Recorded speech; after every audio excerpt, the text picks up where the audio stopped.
अस्सलाम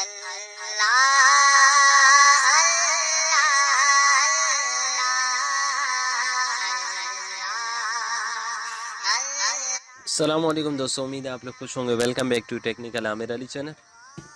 ये NEC का लैपटॉप है और इसकी हार्ड डिस्क किस तरह चेंज करते हैं आज उसके बारे में सीखेंगे।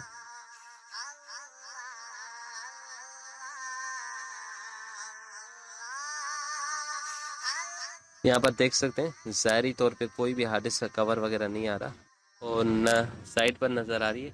किसी किसी लैपटॉप में इस तरह होता है कि साइड पर लगी होती है, मगर इसमें साइड पर भी हार्ड डिस्क नहीं लगी हुई, और किसी लैपटॉप में यहाँ पर लगी होती है और किसी में यहाँ पर लगी होती है।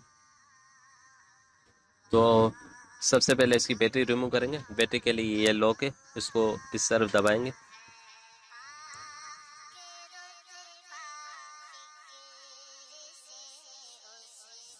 इस लॉक को इस तरफ दबाएंगे और इस लॉक को इस तरफ, और बैटरी को ऊपर करेंगे तो हमारी बैटरी बाहर निकल के आ जाएगी।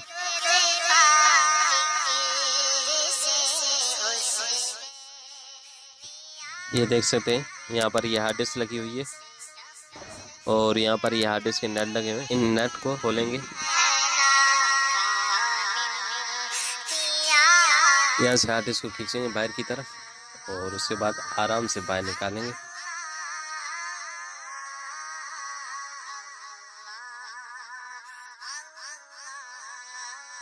तो अब वापस लगाते हैं।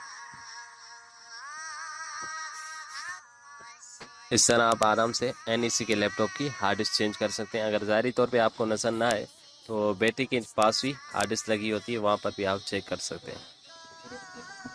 तो नट वगैरह वापस लगाते हैं। तो इस तरह आप आराम से अपने लैपटॉप की हार्ड डिस्क चेंज कर सकते हैं। तो उम्मीद है आपको वीडियो अच्छी लगी होगी। हो सके लाइक कीजिए, शेयर कीजिए और चैनल को लास्ट में सब्सक्राइब कीजिएगा। Thanks for watching.